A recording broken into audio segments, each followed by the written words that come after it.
individuals who are religious fundamentalists, religious fanatics. And this is the expression, RT-PCR, real-time PCR expression of the BMAT2 gene. Over here, we have individuals. So let me complete. So over here, we have individuals who are not particularly fundamentalist, not particularly religious, and you can see there's a much reduced expression of this particular gene, the BMAT2 gene. Another evidence that supports our hypothesis for the development of this approach. What you're suggesting here is by spreading this virus, we're going to eliminate individuals from going on a bomb vest and going into a market and blowing up the market. So our hypothesis is that these are fanatical people, that they have overexpression of the BMAT2 gene, and that by vaccinating them against this, we'll eliminate this behavior. So we have some very, very remarkable data in this next slide. Here we have two brain scans. These are fMRIs. These are two different individuals with different levels of expression of BMAT2. On top is an individual who's a religious fanatic, an individual, and we've repeated this numerous times, that has high levels of BMAT2. Now, this individual down here who had low levels of the BMAT2 gene, this individual would self-describe as not particularly religious. In each case, these individuals were read a religious text.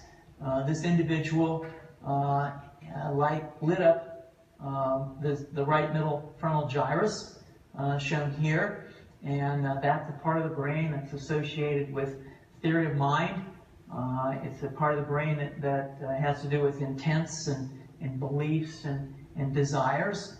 In marked contrast, here's an individual who would not particularly self-describe as religious, and when they're read a religious text, what you see is that this part of the brain called the anterior insula lights up. This is a part of the brain that's associated with disgust or displeasure on hearing something. Are you suggesting I take a CT scan with me when I'm evaluating people to determine whether there's a bullet in their head? So the data that I'm presenting here supports the concept that we're proposing, and I think that we would not propose to do CT scans or fMRIs on individuals out in the hinterlands of Afghanistan.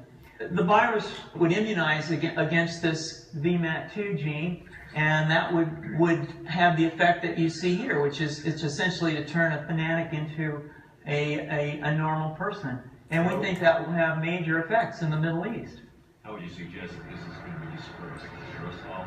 Well, so the present plan and the tests that we've done so far have used respiratory viruses, such as flu or rhinoviruses, and we believe that that's a satisfactory way to get the exposure of the largest part of the population. Most of us, of course, have been exposed to both of those viruses, and we're quite confident that this will be a very successful approach.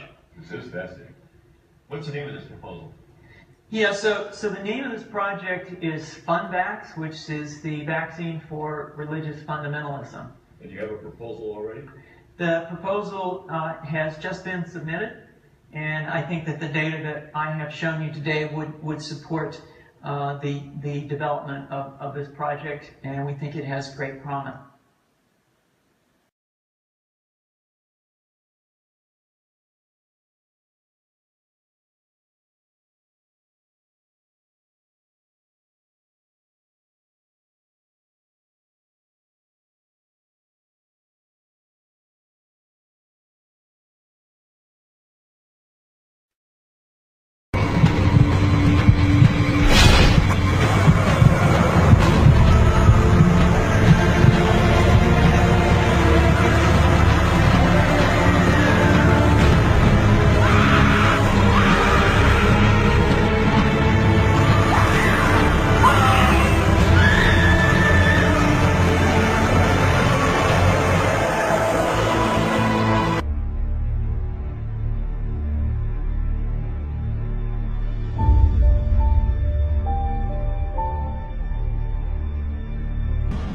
And the devil that deceived them was cast into the lake of fire and brimstone, where the beast and the false prophet are, and shall be tormented day and night forever and ever.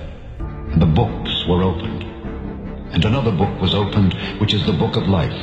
And the dead were judged out of those things which were written in the books, according to their works. And the sea gave up the dead which were in it. And death and hell delivered up the dead which were in them. And they were judged, every man according to their works. This is the second death.